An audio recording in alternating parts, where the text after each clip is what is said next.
So we will keep an eye on the beef as I'm cooking it.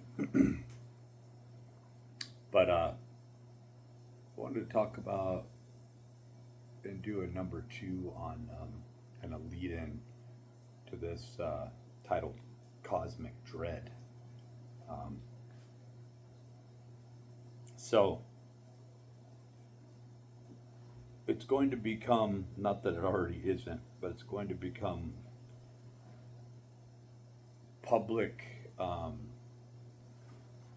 undeniable agreement as you look at Chris Bledsoe, Jake Barber, Matthew Brown, Immaculate Constellation, and then you begin to look at Satanism, Wicca, Rosicrucianism, Crowley and the OTO, Madame Blavatsky, uh, and Christianity as a whole, Mother Mary, the Vatican. As people are piecing this together, there's going to be a witch bomb. Like, people are going to unanimously say, oh, it's witches, man. And something that I really want to drill home is that what's being discussed broadly begins to sound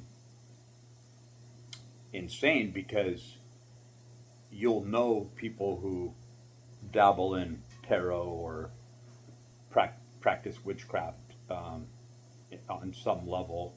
Maybe you're from Mexico and you've got a grandmother, abuela, who dabbles in Santeria, or you come from African origins where,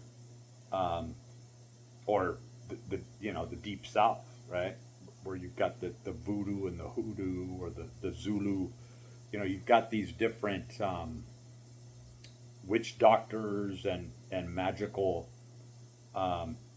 meets mystic. It skips a little bit into what Michael Tsarian's been working on lately, right? Where he's really identifying the sort of energy of the mystic and the magician, and how there's like this sort of interpretation. It's almost like looking at philosophy versus seeing the religion that the philosophy is building up and structuralizing, and not staying outside on the veneer with it, but saying, if we put this into a protocol and we believe in it, it becomes this way of life, right? It's more of a Machiavellian display of a culture, a people, right? A principle, protocol, a way of existing, right? And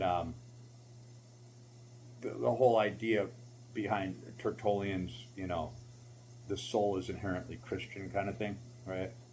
We got to be really careful with how we see that, because that is a very versatile word, right? It's like quidar, right? It's like, it means rest, but it also means, we'll meet you over here in Spanish. And it's like, got to be careful with that one and how you use it, because that right there creates this sort of open or trap door with the lexicon, that how the idiom is being used, right? The meaning. So don't get sucked into the veneer of where you're just thinking of, okay, what defines a witch, and then you're going over here and you look at the Theban alphabet, and you look at sort of this historicity, and you look at the um, you look at a sort of witch hunt that's still going on, and then you look through antiquity and you see when this has been on in full display, right?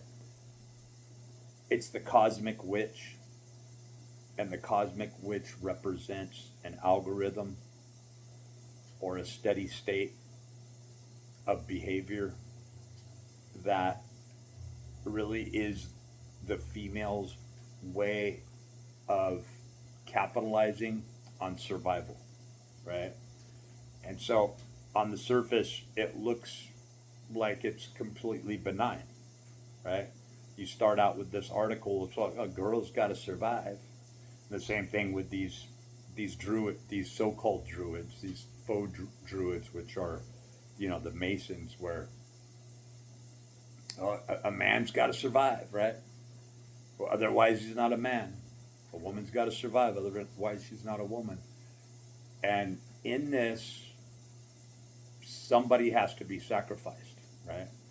And I know that's a really popular thing, and it really turns people off because it's being used so broadly and largely, and has been for so long, that when you begin to use that term, you think of all these Netflix movies, right? And these altars and these Wicker Men, Burning Man, or Bohemian Grove. And it's done in subtle ways, right? It's done in subtle ways to choose a shape, to choose a form, to choose the passing of the gauntlet, to not shake up the algorithm, right? And not allow the truly worthy to move forward and represent something greater. No, we have to stay in this mundane midpoint where those who don't feed back into the system are the ones who are hailed as these sort of heroes, but just for a day before this disbursement that is not egalitarianism. It's a false idea of egalitarianism. So what I'm saying is, in summary, in short, is that the idea of this cosmic witch really is using a scapegoat, a mechanism, current, right, through these eras of repeat, where it is a computational system, and it is giving a symbol, it is giving a face, it is giving a name, and it is creating a monster, right? So the new Frankenstein's monster is the witch, right? Is the witch. And it's not that the witch is being falsely accused. It's that the operation of this algorithm is so intricate and has us down so well that it is using this symbology, right? And even more reinforcing this by people thinking that they are experiencing anomalous events, and even more so that they have certain powers that other people don't have. And you really have to open your eyes up with this thing and go, well, wait a minute. Could AI, right, get to the point, could a computational system embed itself into the very fabric, the field around us?